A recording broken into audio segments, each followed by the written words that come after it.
مرحبا، شلونكم؟ شو اخباركم؟ اليوم حبينا نراويكم الحمام، واحنا مراوينا قبل يعني. اليوم حبينا يعني قسم من الامهات نعطيهن يعني اللي ما صعد على القناة ان شاء الله بمرور الايام صعد على القناة ان شاء الله نطلع. اليوم حبينا نراوي ما قاعد نسبح.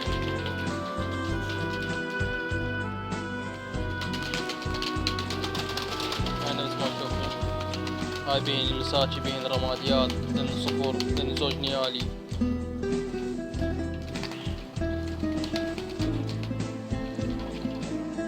هذا عنبري.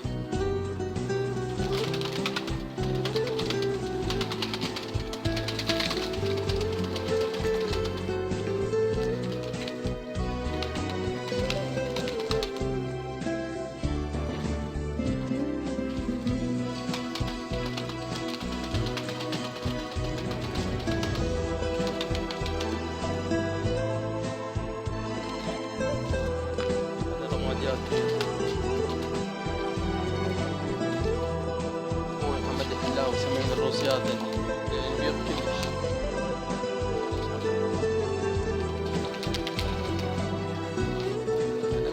السبح في فايدة اليوم الجو مزمن.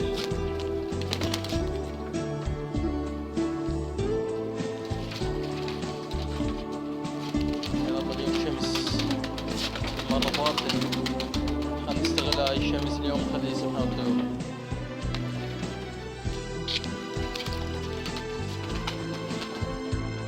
هذا برج الأفراح،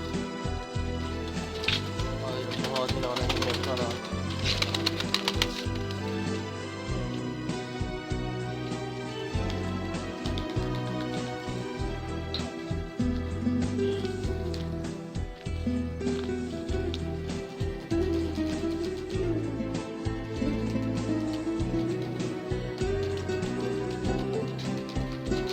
همين هالايام شوي قاعد نعاني من المضغوطين يعني، اللي يعلقون تعاليق ما تقبض لا تربيتهم. حبيبي اذا المقطع ما يعجبك، الفيديو ما يعجبك، لا تباوع عليه، اصلا لا تطلع على القناة ولا تباوع على الحمام. يعني انت تطب وتتجاوز وتغلط، هذا شنو يعني؟ شنو اللي راح تستفاده؟ يعني احنا هواي قاعد نواجه،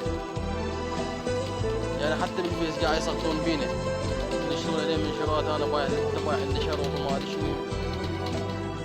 عمي لا تشوفوا انتم يعني انا خال رقمي وما ادري شنو على المقاطع عبالكم بياع شره. بس الله وكيلكم يعني نفس ما تعرفون واحد مرات يحتاج بيها زوجين يقتل على عمره، والحمد لله والشكر انا ما بايع شرط، ما ابيع شرط. هذا حمام سويته فراج هواي. هذا اللي يعلق وهذا اللي يغلط بالفيس ينشر يقول هذا هيك وهذا هيك عليه من يعني. تريد حمام عم تعال واخذ الله وكيلك. هاي 3 ابراجه هنا الرابع راح يصير ان شاء الله. وهذا الحمام موجود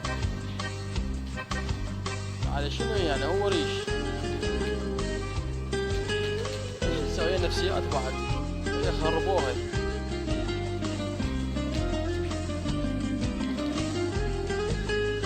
والله العظيم هو واحد شنو يدري يتونس شوي يقضي وقت الله وكيلك. هاي بالفترة الأخيرة خربوها كلش خربوها، عشان السامع كلها زعرت الله وكيلك صارت. يا رجال حط له زوج